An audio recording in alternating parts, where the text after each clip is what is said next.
বড় কথা হচ্ছে মুয়াজ বিন জাবাল রাদিয়াল্লাহু আনহু একদিন বসে আছেন, নবী সাল্লাল্লাহু আলাইহি ওয়াসাল্লাম নিজে তার হাত ধরলেন। চিন্তা করেন, নবী সাল্লাল্লাহু আলাইহি ওয়াসাল্লাম নিজে মুয়াজ বিন জাবাল রাদিয়াল্লাহু আনহুর হাত ধরলেন, ধরে বললেন, হে মুয়াজ, ওয়াল্লাহি, আল্লাহর কসম, ইন্নী লা উহিব্বুকা, আল্লাহর কসম হে মুয়াজ, আমি তোমাকে ভালোবাসি। চিন্তা করতে পারবেন? হে মুয়াজ, আল্লাহর কসম আমি তোমাকে ভালোবাসি। কে বলছেন এই কথা? মুহাম্মদ সাল্লাল্লাহু আলাইহি ওয়াসাল্লাম। এবং এরপর তিনি বলছেন যে তুমি প্রত্যেক ফরজ নামাজের পরে এই দোয়াটা করা ছেড়ে দিও। কোন দোয়া? আল্লাহুম্মা আইন্নী আলা যিকরিকা ওয়া শুকরিকা ওয়া হুসনি ইবাদাতি। বলেন আমার সাথে, আল্লাহুম্মা আইন্নী আলা যিকরিক ওয়া শুকরিক ওয়া হুসনি ইবাদাতিক। প্রত্যেক ফরজ নামাজের পর হে মুয়াজ এই দোয়াটা করা ছেড়ে দিও না। বলার আগে বলছেন, মুয়াজ আমি তোমাকে আল্লাহর কসম ভালোবাসি।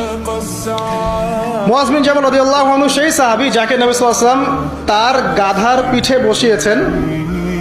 সেই পিঠে বসিয়ে তিনি যাচ্ছেন, মাঝখানে কিছু কথাবার্তা বলছেন। যখনই বলছেন হে মুয়াজ, মুয়াজ বিন জাবাল বলছেন, লাব্বাইক ওয়া সাআদাক ইয়া নবী আল্লাহ, হে আল্লাহর রাসূল আমি উপস্থিত, আমার পিতামাতা আপনার জন্য কুরবান হোক, বলুন। তিনবার বলার পর নবী সাল্লাল্লাহু আলাইহি ওয়াসাল্লাম বলছেন, হে মুয়াজ শুনে রাখো, তুমি কি জানো, হাল তাদরি, তুমি কি জানো, মা হাক্কুল্লাহি আলা ইবাদিহি ওয়া মা হাক্কুল ইবাদি আলা আল্লাহ, তুমি কি জানো যে আল্লাহর প্রতি বান্দার কি হক আছে আর বান্দার প্রতি আল্লাহর কি হক আছে? মুয়াজ বিন জাবাল রাদিয়াল্লাহু আনহু বলছেন, ওয়াল্লাহু ওয়া রাসূলুহু আ'লাম, আল্লাহ এবং তার রাসূল ভালো জানেন। তখন নবী সাল্লাল্লাহু আলাইহি ওয়াসাল্লাম বলছেন সাল্লাল্লাহু আলাইহি ওয়াসাল্লাম যে হাক্কুল্লাহি আলা ইবাদি, আল্লাহর প্রতি মানে বান্দার হক হচ্ছে যে আইয়াবুদুহু, বান্দা আল্লাহর ইবাদত করবে, ওয়ালা ইউশরিকু বিহি শাইআ, এবং বান্দা আল্লাহর সাথে কাউকে শরীক করবে। এটা আল্লাহর হক। আল্লাহ পাক আমাদের কাছে এটা পান, প্রাপ্যতার, যে আমরা শুধু আল্লাহর ইবাদত করব, তার সাথে কাউকে শরীক করব। আর বান্দার প্রতি ওয়াহাকুল ইবাদি আল্লাহ, বান্দার উপর আল্লাহর হক মানে আল্লাহ পাকের দায়িত্ব বান্দার উপর হচ্ছে এই যে আল্লাহ ইউআযযিবু, যে আল্লাহ পাক বান্দাকে শাস্তি দিবেন না, আল্লাহ পাক বান্দাকে কোনো আযাব দিবেন না যদি বান্দা আল্লাহর সাথে কাউকে শরীক না করে। আল্লাহ ইউআযযিবু আল্লা ইউশরিকু বিহি শাইআ, যদি বান্দা আল্লাহর সাথে মানে কাউকে শরীক না করে, তাওহীদের উপর থাকে, শিরক না করে, আল্লাহ পাকের এর দায়িত্ব ওই বান্দাকে আল্লাহ পাক আযাব দিবেন না। তখন মুয়াজ বিন জাবাল তিনি বলছেন রাদিয়াল্লাহু আনহু, আফালা উবাশশিরুন নাস, আমি কি এই কথাটা মানুষকে বলবো না, আমি কি মানুষকে সুসংবাদ দিব না? নবী সাল্লাল্লাহু আলাইহি ওয়াসাল্লাম বলছেন, লা তুবাশশিরুহুম, তুমি ওদের লা তুবাশশিরুহুম, তুমি তাদেরকে সুসংবাদ দিও না, আপাতত দিও না। কারণ ফায়াত্তাকিলু, তাহলে তারা এটার উপর তাওয়াক্কুল করে বসে থাকবে। তাহলে মানুষ এর উপর তাওয়াক্কুল করেই বসে থাকবে, অন্য সব আমল ছেড়ে দিবে। মুয়াজ বিন জাবাল রাদিয়াল্লাহু আনহু সেই সাহাবী যিনি শেষ মুহূর্তে এই হাদিসটা বলেছেন যে যার শেষ কালিমা হবে লা ইলাহা ইল্লাল্লাহ, সে ব্যক্তি জান্নাতে যাবে ইনশাআল্লাহ। তো এই হাদিসটা যদি মানুষ শোনে তখন তো মানুষ আমল ছেড়ে দিবে, তাই না? এই জন্য নবীজি বলছেন যে এখন সুসংবাদ দিও না, মানুষকে আমল করতে দাও। কিন্তু আল্লাহর এটা হক যে বান্দা যদি শিরক না করে আল্লাহর সাথে, আল্লাহ পাক তাকে মাফ করে দিবে ইনশাআল্লাহ, তাকে আযাব দিবে না ইনশাআল্লাহ। মুয়াজ বিন জাবাল রাদিয়াল্লাহু আনহু সেই সাহাবী যাকে ইয়েমেনের শাসনকর্তা হিসেবে নবী সাল্লাল্লাহু আলাইহি ওয়াসাল্লাম পাঠিয়েছেন। এখানে তিনি একটা কথা বলেছিলেন যে হে মুয়াজ, তুমি ইয়েমেনে যাচ্ছ সেখানকার শাসনকর্তা হিসেবে, একটা কথা মনে রেখো। দেখেন কি নসিহতটা করছেন, একটা কথা মনে রাখো, এই নসিহতটা প্রত্যেক পলিটিশিয়ানের জন্য।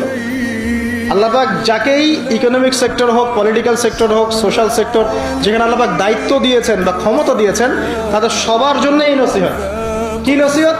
নবীজি বলছেন, হে মুয়াজ, তুমি ইয়েমেনের গভর্নর হচ্ছ, ঠিক আছে, তবে ইত্তাকি দাওয়াতুল মাজলুম, তুমি মজলুমের দোয়া থেকে বেঁচে থাকবে। মজলুম কাকে বলে? যার উপরে জুলুম করা হচ্ছে, যার উপর জুলুম করা হচ্ছে, এই মজলুমদের দোয়া থেকে তুমি বেঁচে থেকো। কারণ লাইসা বাইনাহা ওয়া বাইনাল্লাহি হিজাব, কারণ ওই মজলুমের দোয়া আর আল্লাহ পাকের মাঝে কোনো পর্দা নাই। কথা কি বুঝতে পারছেন? মাজলুমের দোয়া আর আল্লাহ পাকের মাঝখানে কোনো পর্দা নাই। যদি আপনি কারোর প্রতি জুলুম করেন আর সে যদি হাত তুলে বলে আল্লাহ অমুক নেতা আমার উপর জুলুম করেছে, আপনি শেষ। আপনি নিজে ধ্বংস হবেন, ধ্বংসিত।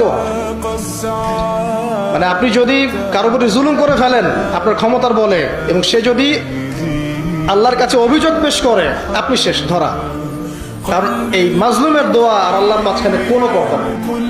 এই জন্য ওমর রাদিয়াল্লাহু আনহুর মতো জলিল কদর সাহাবী, যিনি খুলাফায়ে রাশিদিনের অন্যতম, তিনি পর্যন্ত আলী রাদিয়াল্লাহু আনহুকে বলছিলেন একদিন উমর রাদিয়াল্লাহু আনহু তার উটের যে ময়লাগুলো আছে এগুলো পরিষ্কার করছেন।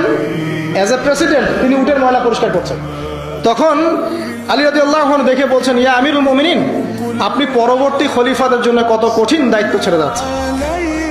তখন তিনি বলছেন যে, ইয়া আবুল হাসান ওয়ালা তালুমুনি, হে আবুল হাসান, আমাকে তুমি এভাবে বেশি প্রশংসা করে আমাকে ধ্বংস করো না।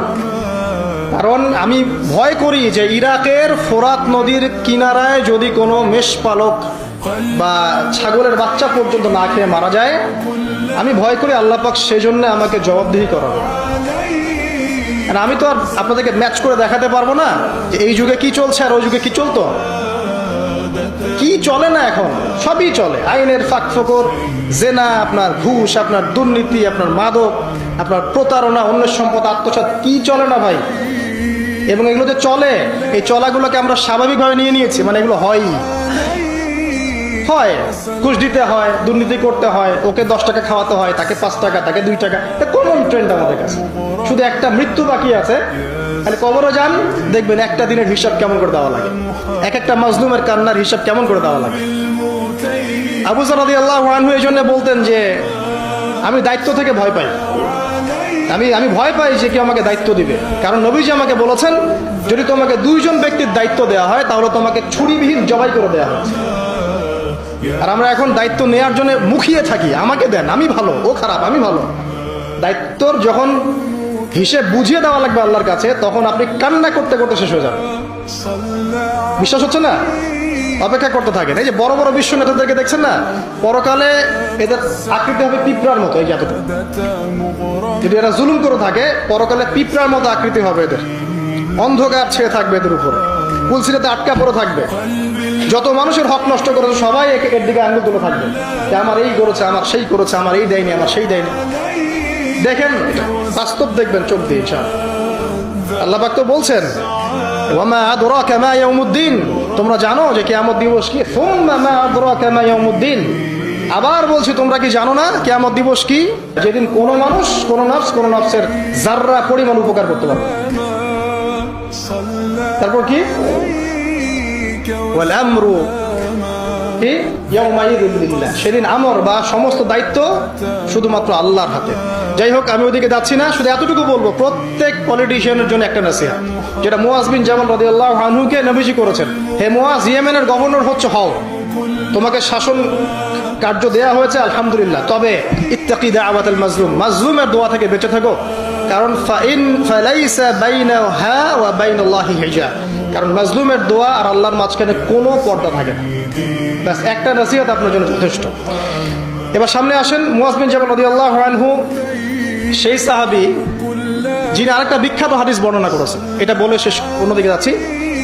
সেটা হচ্ছে যে তিনি বলছেন, নবী সাল্লাল্লাহু আলাইহি ওয়াসাল্লাম একদিন আমাকে বললেন, যদি 2 জন ব্যক্তি শুধুমাত্র আল্লাহর জন্য পরস্পরকে ভালোবাসে, যদি 2 জন ব্যক্তি পরস্পরকে শুধু আল্লাহর জন্য ভালোবাসে, তাহলে এই 2 জন ব্যক্তিকে কিয়ামতের মাঠে নূর বা আলোর মিম্বর দেয়া হবে। এই যে মিম্বর দেখছেন, এরকম নূর বা আলোর মিম্বর দেওয়া হবে, যেটা দেখে শহীদগণ এবং নবীগণ ঈর্ষা করবে যে কি আমলের কারণে তাকে এই মর্তবা দেওয়া হবে। আমলটা কিন্তু মনস্তাত্ত্বিক আমল, বাহ্যিক কোন আমল না। কি আমল? আল্লাহর জন্য একজন আরেকজনকে ভালোবাসছে। এই ভালোবাসা আবার আপনাদের বয়ফ্রেন্ড গার্লফ্রেন্ড অ্যাফেয়ার্স না, ওইটা বলেন না যে আমি তোমাকে আল্লাহর জন্য ভালোবাসি, এটা জিনা। আল্লাহর জন্য ভালোবাসা হালাল ভালোবাসা, যেটা বৈধ।